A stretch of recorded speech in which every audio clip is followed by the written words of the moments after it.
Hello and welcome to another episode of the Shout at the Oval podcast. It is the first episode of the season. It is better late than ever.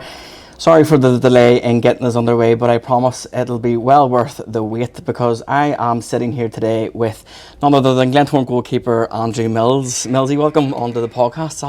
Brilliant. Yeah, thanks for having me. Yeah, buzzing to be here and looking forward to a good chat. So no, I appreciate it. Yeah, so you're actually the second Glens goalkeeper I've had on the podcast because this time last year I had on Big Dan. Dan, yeah, good stuff. Yeah, so it's good to have you on and chat because footballers or goalkeepers have a bit of a different way of thinking, I think, than outside players. To say you all have to be a wee bit mad to be a goalkeeper. I probably agree with you, to be fair. So yeah, trying to keep it well balanced, a bit normal, but then mad at times. So no buzzing to be on here and looking forward to a good chat. So I go back with all my guests to the very start, and you usually talk about the start of their career, but you're from Liverpool, so I want to talk to you about that and growing up in Liverpool and what was it like for you back then? Only good things to say. I love my upbringing in Liverpool. It's a big city. Me family all big Liverpool fans, so went to the game, watched Liverpool all the time with my dad, my cousin. Had a season ticket in the family for years, so it's a football town. Most side red, you got a few blues, but I'd say mainly red. But no, it was a good upbringing. Football. Really, my family are all huge football fans. My mum as well. So, but no, it was great, and it's a good city, and I think I always imagine myself at some point in my life being back there. And I always say moving to Belfast, I feel like I am in Liverpool, so it's as close to home as I can get. So, but no, it's good memories. A lot of people say that. Like my dad, I've told you this before, my dad's from Liverpool, and I spent a lot of time there. And I really seen the city change. The city changed a lot in between that period of the early 2000s and maybe late 2000s. I think the city of culture had a massive impact Definitely. on it. Got a lot of money, a lot of regeneration, and the city's just completely different now. 100%. I think looking back from when I was a kid, and obviously I lived away for so many years, and I think a lot of the time, even throughout my 10 years in Sweden, every time I used to go and visit home, it was still changing then, and like you say, a lot of money pumped into it, and yeah, the city centres, it's unbelievable, and it's a real nice place to go, and I think it's got a lot more popular over the last, I'd say 15 years, and you got the Liverpool One and all places round it, and it's a beautiful city, and it's one that, I think when I first left Liverpool, I was a little bit, if I don't come back, but then after a few years of visiting every now and then, I was like, I'd like to move home again now. So no, it's a good city, and I know I'm from there, but I've only got good things to say. So, looking at your earliest football memories, how did it all start for you? Were you always a goalkeeper, or like all goalkeepers, did you start up front? No, unfortunately, just a goalkeeper. I had to go outfield, but no, probably about 7, 8. In primary school, I had a few friends who were playing on a Sunday, and I hadn't signed for a team, wasn't in a team, and I was just chatting to one of my mates, and he was telling me how they had a game on Sunday, and I used to be a little bit jealous, hearing them play. Hearing them having games, so I went home to my mum and said I'd love to sign for a team. She spoke to one of the mums, and next day she come in with a form saying, does he want to sign on the team we'll call Warner Boys. About 8 years old, so signed on, and then on the contract, on the piece of paper, it says what position do you want to play. And it's funny, I had a family friend who brought a picture of Peter Schmeichel, and bear in mind we're all big Liverpool fans. He brought a picture of Peter Schmeichel around to a family barbecue. At the time, my dad was like, throwing the barbecue, don't want it in this house. And I'm like, let me keep it. I don't know if it was that triggered being a goalkeeper, but straight away I was like, I want to be a goalkeeper. And yeah, I guess the rest is history. Were you always blessed with height growing up? Because you always see players when they're younger always defined sort of by their height and stature. Yeah, I was probably, I was always tall. I was a little chubby, big chubby kid when I was younger. So over the years, lost the puppy fat, but I was always tall. And I had a decent size, so I think obviously back then you're in the 5-a-side, 7-a-side goals, and for me age it was quite big, so always had, I guess, a presence. So it was just learning to catch the ball, but I've done that over time. And what about your youth career, starting off then in teams, or were you ever involved? I don't know what it's like. I know over here, obviously with our setup, anyone can go play for Glentoran at the underage level. Is it like that at the big clubs in the likes of Liverpool, or do you need scouted, or how's that work? No, it's scouting. It's scouted. I think even when I was the age of 8, 9, the setups in the big clubs around Liverpool, Everton, even like your Tranmere Rovers, anywhere around the north, it's it's all run professionally from a young age. Now it's developed even more now, but even back then, no. So it's not so much you can sign for them and work your way up. It's if you're good enough, you'll get scouted and you'll get an opportunity. So it was early years was Sunday League, just like most young lads, Sunday League. Then you kind of go into Saturday League, and then it's kind of waiting for that chance, or hopefully you get picked up, and if you do well, obviously you get the opportunities to go on trials at clubs. And you started off really the first club then as Macclesfield, that sort of the big name. How did you get picked up by them? So like I say, Sunday League, and then probably from about 11 up to about 14 in and out of Liverpool Academy, and then 15 went back to Sunday League. Didn't get a YTS youth contract at Liverpool, so playing Sunday League again with friends, and was just playing, enjoying my football. And then a guy at a football game comes over and he said, what's your situation, how old are you, who have you played for? And he said, you want to come down to Macclesfield? So went down there, trained for about I think 6-7 days, and that was just turning 16. Done well, and that was it. Yeah, signed for Macclesfield. So it happened pretty fast. I think at 15 you start to think about, if it's not going to be football, what's it going to be when you finish school. So I was lucky really, and yes, signed for Macclesfield, and then done me 2-year youth scholarship there, and then signed an 18-month professional contract there also. So yeah, enjoyed it. What was it like starting off then at Macclesfield? Are you just playing for like reserves or underage level, or what sort of way does it work? Yeah, so it's once you sign your YTS, which is your 2-year youth scholarship, that's just 16 to 18, so you'll play for the under 18s for 2 years. Usually in your first year you don't play too much, and it's the one who's already done his first year there, he'll be playing, and when you go into your second year, that's when you'll start your games. But I was lucky enough to play from the start, so I played a lot of games, and then towards the back end of the second year scholarship, I was doing well, and I got pulled in by the first team manager, John Askey, and he kind of said to me, you're doing well, we're going to offer you a professional contract. And although I was doing well, I had people ask me what do you think is going to happen, and I was like, being a professional football, not too sure I'm good enough, and probably didn't have that self-belief when I was young. And so to get the contract was I was delighted, and like I say, my family are a massive football fan, so for them to see that too was it was special. I see it a lot with goalkeepers.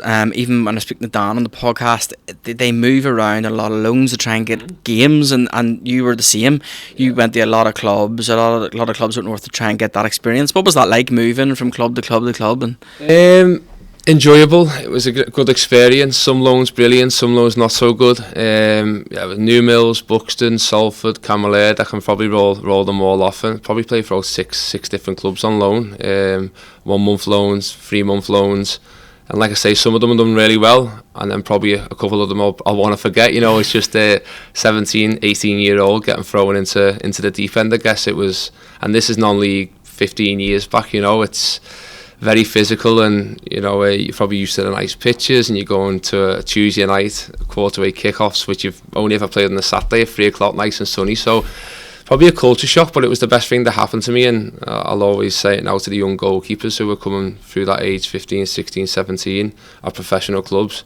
The best thing you can do is go out on loan and experience what it's like to actually play men's football and the physicality of it. It was a big learning curve, massive learning curve, but I was grateful for it looking back now.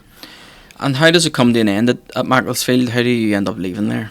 Yeah, so I signed a year professional at 18, what kept me there till about 19.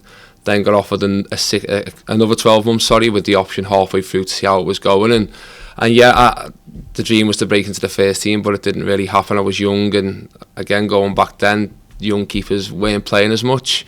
Had some good loan spells, was enjoying playing, and then went back to Macclesfield and kind of had a conversation with the staff, and they decided it was the best thing for me to go out and play somewhere and be a number one. And so at the time I was gutted. All I knew was full-time football, train over daytime, and it's your job, and then you're released, and it's kind of like, what do I do now? It's not as easy as just getting a club. And it's not like I was coming from a Liverpool and Everton when you fall down the leagues. It was Macclesfield, so it was League 2 at the time, and you're kind of looking below there for your next club. And went to a few non-league teams. Probably found adjusting from full-time to part-time really hard at that age. And then, as you do as a young lad, you kind of missed out a lot of years with friends, and fall into bad habits. So I had a 4-month break from football. Just didn't really play too much. Kind of finding myself, I guess, away from football. And then my next stop was Sweden. Yeah, so I'm happy that come off, and yeah, grateful for when it did happen, because it come at the right time in my life, and I guess the rest is history with Sweden. Yeah. Tell me about that, because it's, you hear a lot of players going through maybe England, Scotland, Wales, even dipping their toe over here, but you end up in Sweden, and it's a good standard of football, especially the Swedish top flight. We've met a few Swedish teams. We've taken an absolute drubbing off AIK in 2007. Yeah, there was very, very difficult. But how did that move come by for you? So like I said, I left Macclesfield, had a few months away from football, and the LFE, it's the League Football Education. It's kind of similar to the PFA, so they help out release footballers, professional footballers who have stepped outside of football, and they give you some kind of small funding towards university, if you want to go to college, if you want to do an apprenticeship, and there was another option was a player placement abroad. So I was sat at home one night and my mum was on my back a little bit, if it's not going to be football, it has to be something else. So I'm looking at plumbing apprenticeships and joinery, and no interest in doing it, but it was just something to keep my mum off my back. And I just saw an option on the LFA, a player placement programme. So I just thought I'll give it a go, I'll apply for it and see what happens. And literally the phone rang, I think 4 days later, and a fella, Simon Williams, he said, is that Andrew Mills? I said, yeah. He said, it's Simon from the LFE, you've applied for the player placement programme.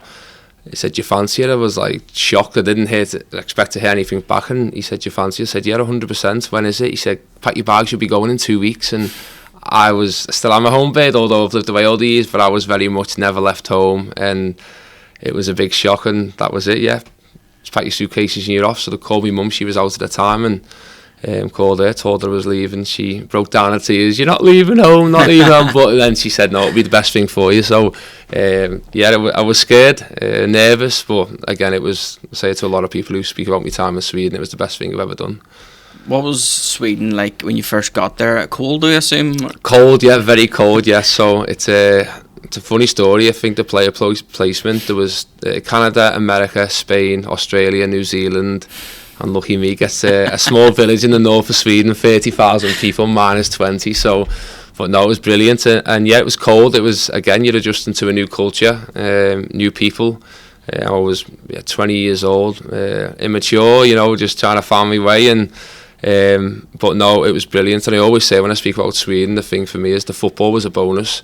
It was the, meeting the people I did and becoming the person I did during my time there was the biggest thing for me. And I feel like if I look back, leaving at 20 and the person who come back at 30 now, it's two different people. So I learned a lot over there, and I learned how to cook. That was the biggest thing. I was living off Pringles and Doritos for the first few months, so it just did well. What about the language? Did you pick it up? I did. So yeah, studied it for a while. So not an easy language, especially with my Scouse accent. So you can't hide that anyway. So, but no, I think I lived there for about, I'd say 2 years, and I think the plan was never to. I had no plan really, but it definitely wasn't to stay 10 years. I always see myself coming home, and the years went by, and it got to about 2.5 years, and I think it became obvious that I wasn't going home anytime soon. So I decided to. I think you feel rude, when you don't speak the language after living there so long, and I was speaking to English with people, and so I went and I guess studied it over night time around football, and my close friends, I told them to start speaking Swedish with me, it'll only help, and probably a few years too late, but I ended up picking it up in a mad language, but one I probably won't forget it. And one of the teams over there you spent a good few years with was Östersund, who had that incredible European run that everyone will remember. I think it was around 2018. Yeah, 2018, Europa League. It was, It must have been mad. It must have been. Yeah, it was mental, I think, because I started off in the lower divisions in Sweden. It was the 6th tier, then I went to the 5th, then the 4th, then the 2nd, and then eventually got moved to Östersund. So, but yeah, it was a surreal experience. I'd went from playing part-time and working. I was working in a fish factory my first 2 years there. It was still smell of it now, I think, but it was playing part-time, working in a fish factory, to then I'm travelling to Arsenal, Galatasaray, Hertha Berlin, Bilbao, and obviously Graham Potter was my manager during that spell. So it was I think then I was kind of to see how far it's come, I guess, from not playing football to 4 or 5 years later being in these stadiums was good, and good memories looking back, and a great experience. What was Graham Potter like as a person and a manager, and are you surprised or not surprised to see him where he is now? No, not at all. He was brilliant. He was a fantastic person, which is probably the most important thing, and had a really good way about him with his players, and everyone respected him, whether you're in the team or not in the team. I think, and as a manager, obviously what he's gone on to do speaks for itself. But he was a really good manager, and I think his way of playing really took off in Sweden. And I think since he left Sweden, I think people have followed on with the way he played, and he found a new way of football in Sweden because of Graham. And I was injured, unfortunately, for the majority of the time he was at the club, but just to be in and around his kind of company each day was brilliant. It was a knee injury you got, was that right? It was a knee injury, yes. So got a knee injury just not long after signing for Ostersund, which is unfortunate. The team I was playing for the year before trained at the same stadium.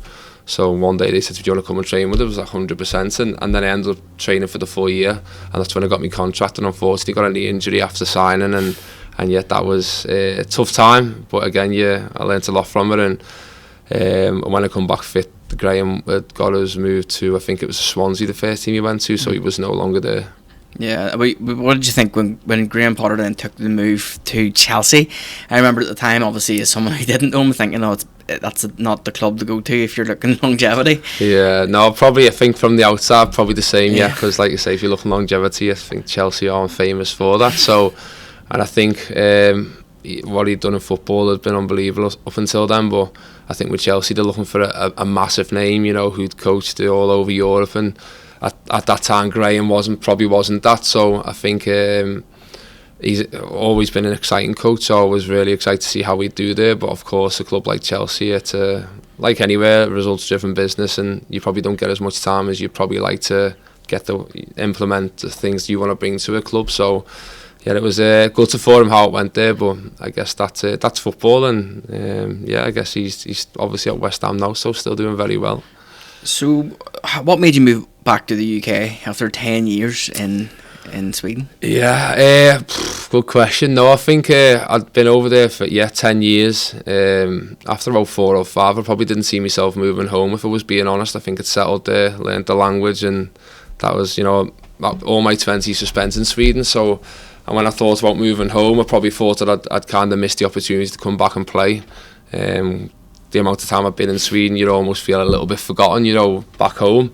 So I was pretty set there, and got to about, I guess, eight years in, just 8 years, and kind of had an itch. My missus, she'd spent a lot of time in Sweden with me, but she was living back in Liverpool, and all my family were back in Liverpool, so I felt like, although I seen it as a home, I'd never really truly settled there, because like I say, the close ones to me, the important things to me, family and my missus, were still in Liverpool, so I probably kind of had an itch to look into going back home, and so when this opportunity come with the Glens, it was a no-brainer for myself, and I just wanted to get it done as soon as possible to, like I say, move back home, or as close to home as possible.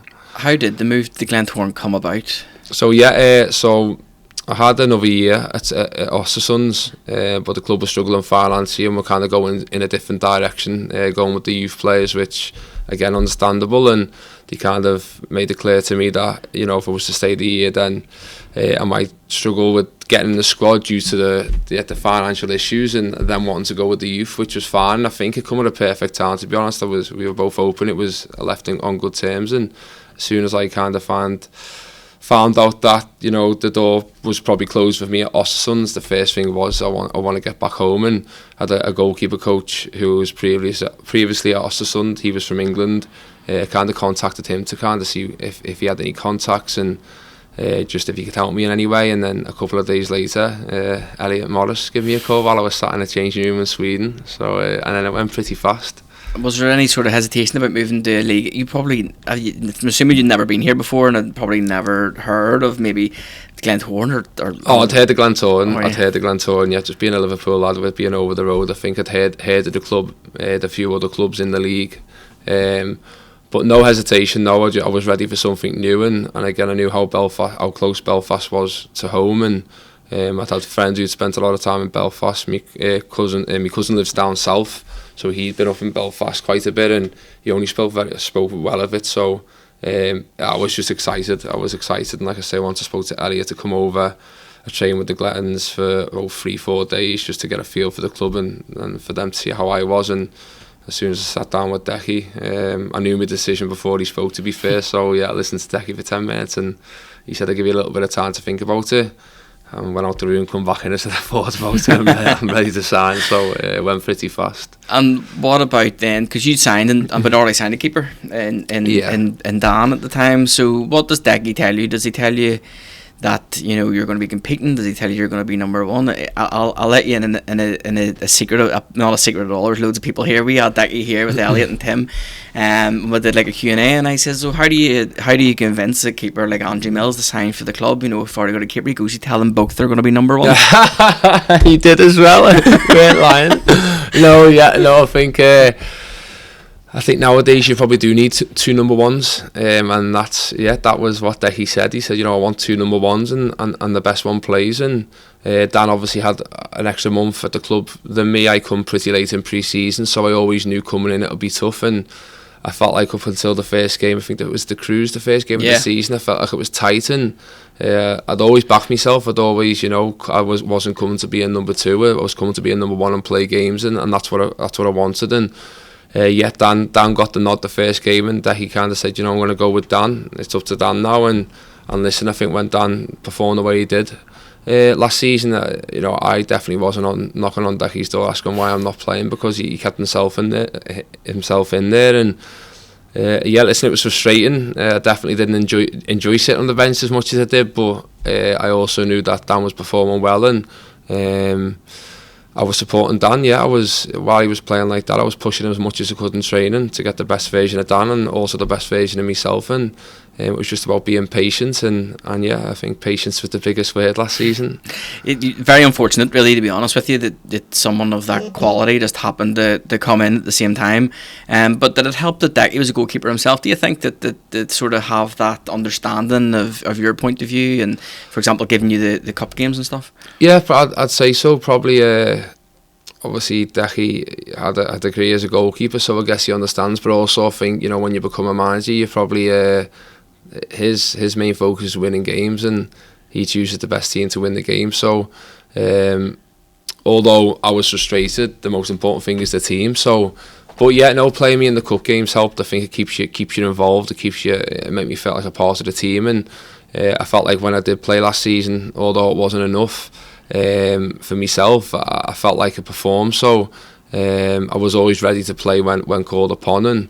And obviously we had the run in the county Antrim Cup, and I think that was winning that, and experienced in the night at Seaview with the fans and stuff. It was brilliant, and it makes my decision easy when signing a new contract. Of course, I wasn't probably in an ideal situation. You know, I was 30. You know, I'd probably took the number 2 role, and I think when I signed the contract, a few of my family, you know, sure you want to commit to another year, because Dan had signed a new deal. I said that I wouldn't want to be anywhere else, so I'm happy I made that decision. Yeah, so the day that they signed the contract was the day that we announced it, the day that the Lauren game got abandoned, because our photographer Adam was away, and I got asked to come down and take the photo, and they didn't tell me who it was signing the new deal, and I walked in, and the both keepers, and I was surprised. I was like, you know, I was surprised that both keepers were signing new contracts, because obviously I had the assumption, I knew that you were in your 30s and thought you might have wanted to go out and get first team football. At that stage we hadn't seen an awful lot of you. We'd seen a few games, but you'd been comfortable in those games, and so I thought, well, we've obviously got to keep a decent standard here. What was it that made you want to stay then at Glentoran? Yeah, I think the biggest thing for me, I think when I signed for the Glens, after speaking to Decky and Els and the rest of the staff, I think as a footballer or any line of work, you want to feel wanted, and I think that was the biggest thing for me after probably leaving Ostersund's. Probably had a difficult 6 months at the club before leaving, and as soon as I come to the Glens, I felt wanted, and I think when you have that feeling, you're the best version of yourself on and off the pitch, and that was the biggest thing for me. And of course the size of the club and what he was creating here, I could see straight away something special was happening, and those were the two biggest things. So of course I wasn't getting the game time, but Everything outside of that, it was ticking every box. And like I said, spent many years away from home and missing home, and all of a sudden I'm in a place where it feels like home. So it sounds mad because I wasn't playing, but it was a no-brainer. And of course you also have that itch of, I want to go and get games, I want to be a number one, I want to play. And that didn't go away after signing the contract. When Dan continued to play, it didn't go away. I was still frustrated and with not getting the game time, but at the same time, Dan was playing well, and I'm a professional footballer and I'm here to do my job. So I felt like I'd done that, and I knew doing that would probably set me up the best way possible for when my opportunity come, whether that was with Dan or without Dan at the club.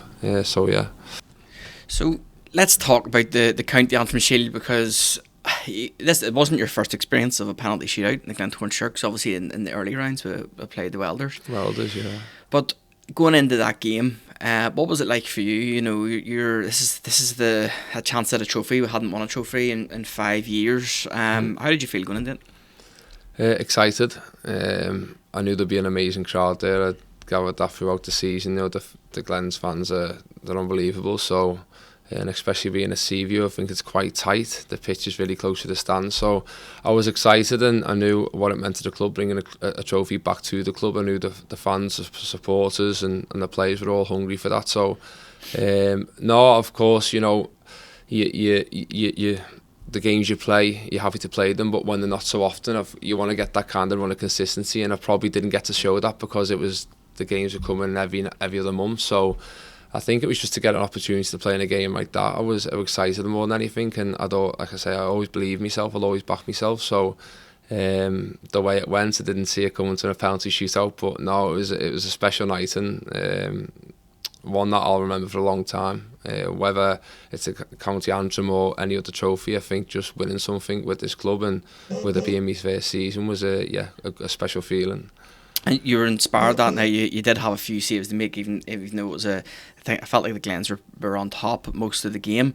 Coming into the penalty shootout, how do you feel as a keeper going into a penalty shootout? You see a lot of looking at water bottles and to see what is that. Do you do a lot of research beforehand? Or Well, Elliot does a lot of it for us. Elliot's brilliant with that. He gets the clips together, and we'll have a chat, and he'll give his thoughts on what he's seen, where he thinks they'll go. And I think sometimes you go with your gut. You have a feeling as a keeper. I think you have to trust your gut, but also you do the homework for a reason. And I didn't have a water bottle, but Elliot's there, and we have certain signs and certain movements which will tell me where the player's gone previously. But again, it's you go with the homework or you go with the gut. That's only my decision once you're in there. And luckily enough, the homework is right on the one that I saved. And do you practice them in training a lot, or is it just in the build up of finals? Nah, not a lot. No, probably if it's personal, probably, but for myself, no. I think that it's more the outfielders practicing them and where in goal for them, and you save if you get the confidence. But I think it's something that I think just happens, and you can look into it. And I think you don't want to practice them too much because you're probably getting your own head a little bit, and especially if you're letting a few in a row and training, it doesn't do too much of the confidence. No, I think it's just that you have to go in the moment, and like I say, you do your homework, but also you have a good feeling sometimes as a goalkeeper, and I think you have to trust that when you do have it. I hear that young Milo's pretty good at Oh mate, unbelievable. Saves everything, honestly, saves everything. He saves every penalty in training. Mental, he's got a good record. And also when he's playing for the Resis in the youth team, he's doing well. So, no, he's a brilliant keeper and a brilliant shot stopper on penalties. Yeah, I've heard chats of like in training and stuff. He's unbelievable. Yeah, he's must be doing his homework daily with the other boys in the team because he saves them all. And do you practice taking them as a keeper? Because I know that it happens. I feel like it happens frequently enough now that it does, doesn't it? Yeah, keepers end up having to take them. No, you never think you're in that situation, but you do find yourself there. So I think the goalies. Not with the team, but sometimes before the goalie session starts or at the end of it, we'll get a few balls and have a few pens at each other. But I think when you get to a cup game, you do have to practice them because you could find yourself in that situation. But in general, just a bit of a mess about. But yeah, I think you can do them before the cup games. When it came then to the Shield, the team seemed galvanised. The fans were absolutely super that night. Decky did the whole thing where he took the players over to the crowd and he got big kudos for that. And things didn't fall apart after that. It was actually a few games later. People do contribute the sort of Bangor game as the downfall, but there was a night we got beat 2-0 by Cliftonville, and we didn't, to be honest with you, we didn't really lay a glove on them that night. They were the better team, and there was the disappointing 1-1 draw against Ballymena, and things just sort of unravelled then. What do you, as a player, put it down to in the squad?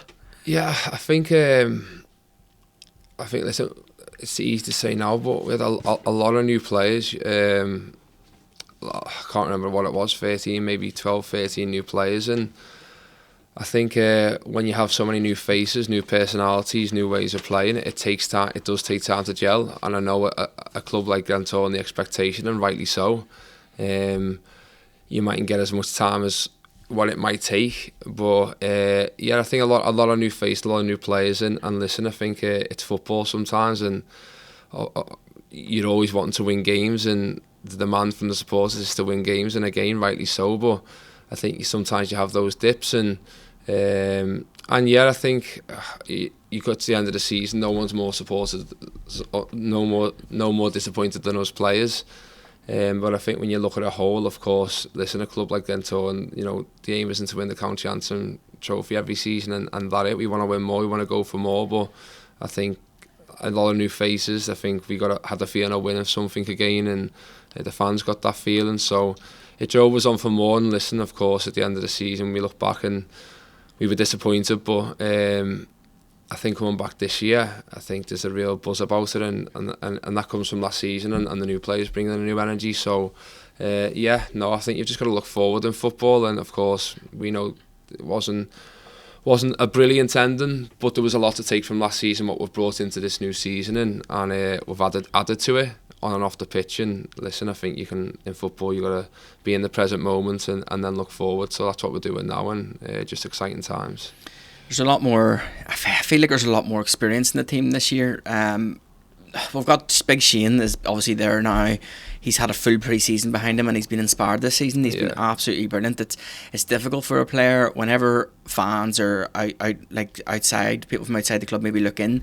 It's really hard to shake a tag, and if people maybe looked at Shane and didn't think he was up to speed when he first signed, he's fully shaking that now. It's flown under the radar, but he came runner-up in the Football Writers Player of the Month for the whole league for August, which is fantastic for him. So not just him, but obviously you've got Kieran Call, who I know is out injured at the minute, and was signed. Joe Thompson again, he's out injured, but he's in the squad, and it's these sort of experienced heads, they will help.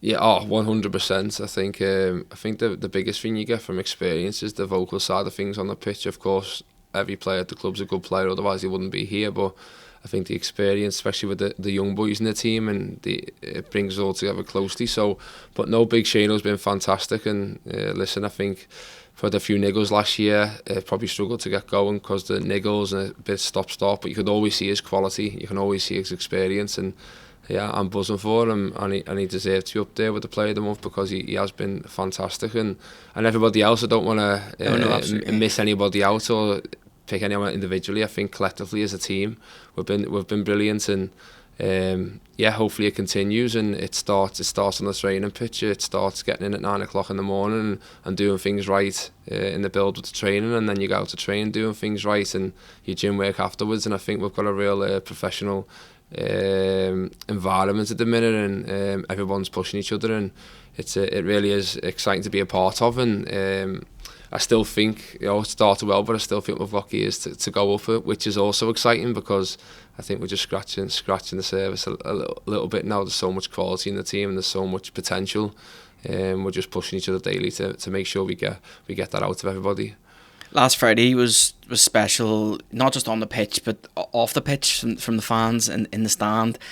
It would be, sometimes you would maybe forgive the fans to get frustrated whenever Pat Hoban should have probably buried a chance, and he would say the same himself.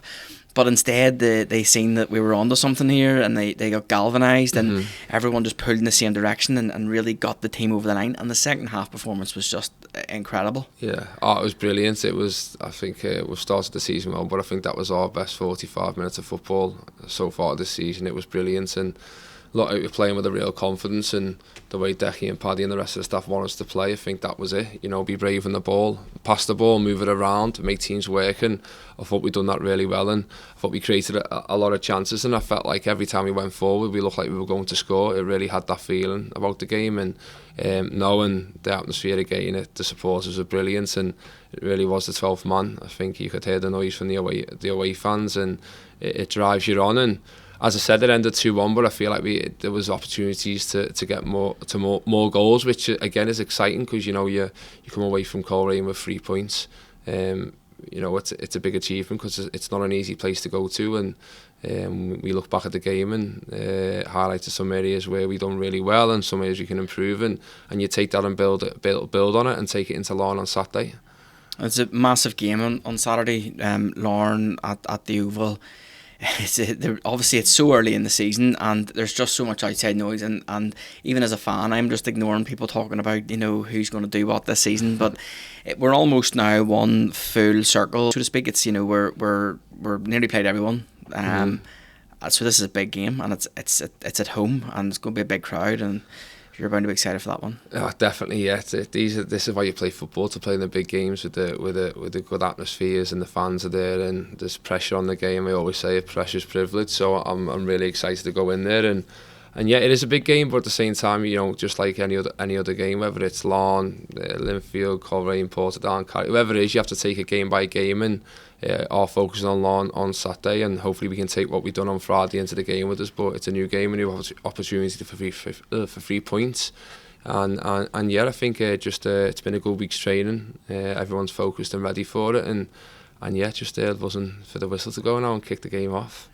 In the summer as well, just looking back towards the summer, obviously when we lost Big Dan, were you surprised that he was sort of on the move? He'd obviously, you probably heard before a lot of people, I'm assuming that, you know, goalkeepers union and whatnot.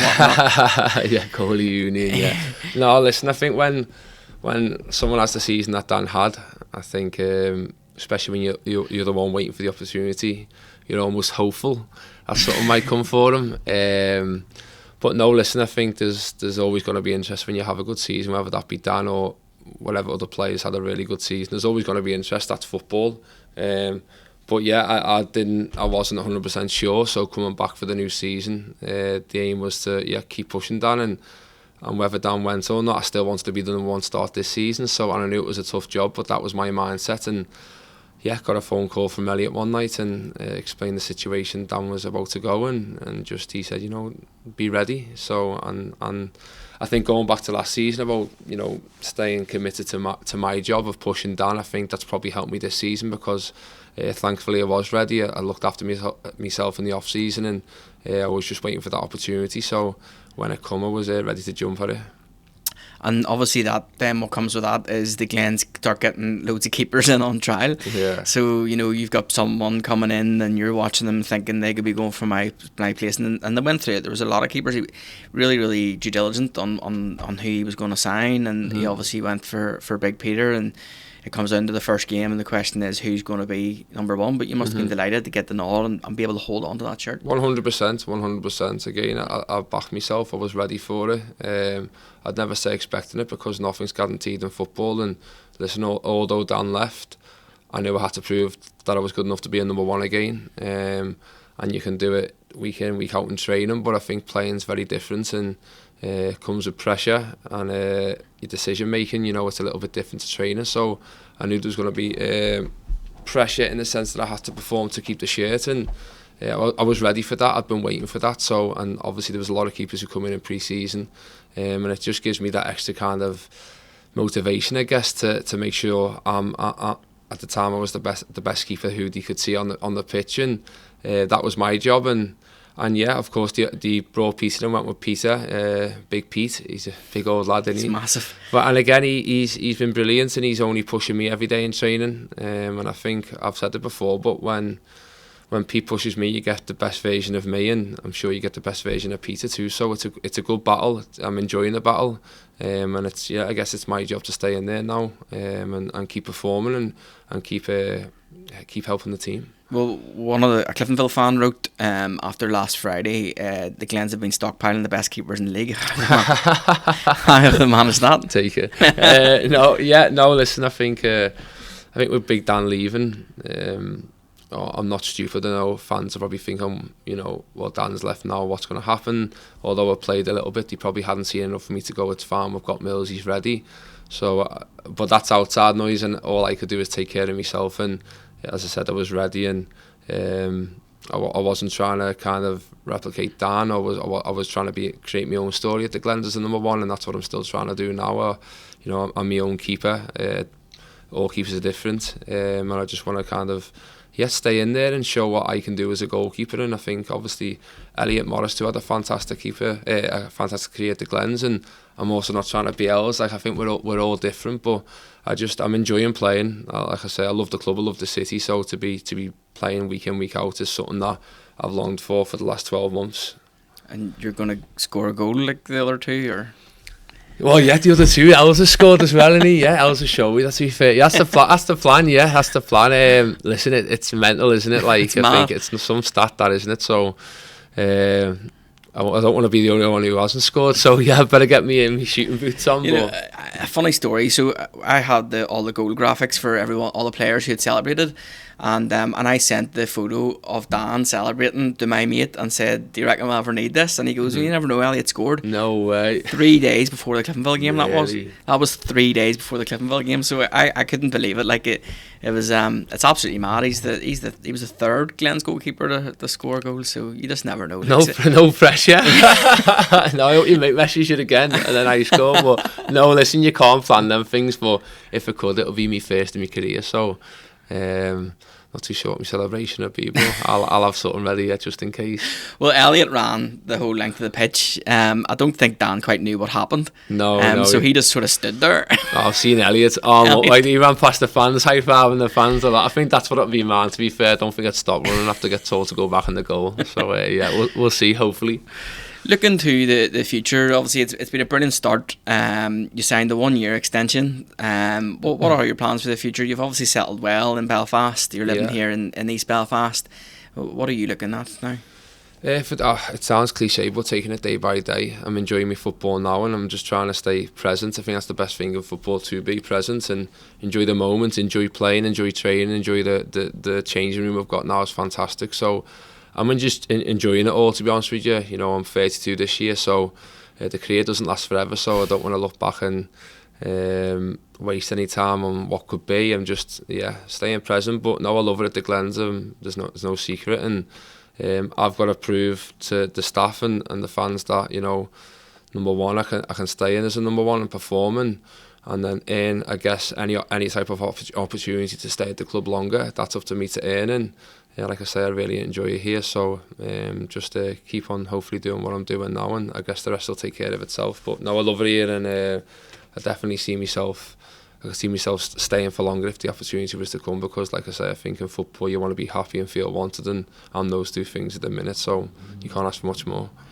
Brilliant to hear. Millsy, it's been absolutely brilliant having you on the podcast. The thing that I took away last year, anytime I was in and around the sort of squad or team, down the pitch, whatever, you were always, even though you weren't playing, you always had a smile on your face, and that can play a massive part, because the last thing you want is a player sort of stropping around or being frustrated. You just always seem to be happy. It's the best job in the world. So no, I'm lucky to be doing what I love, what I've loved since I was a kid. Like I say, going back to the very start, I only dreamed to be a professional footballer. So of course it can get frustrating at times when it's not going exactly how you want it to go, but I think you take a step back, and I'm doing what I love to do every single day, and as a job, which is crazy to say. So no, whether playing or not, I love it. So it's hard not to smile.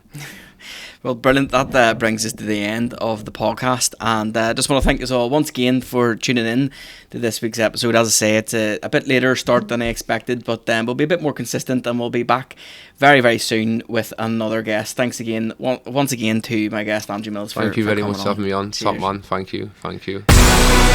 Bye.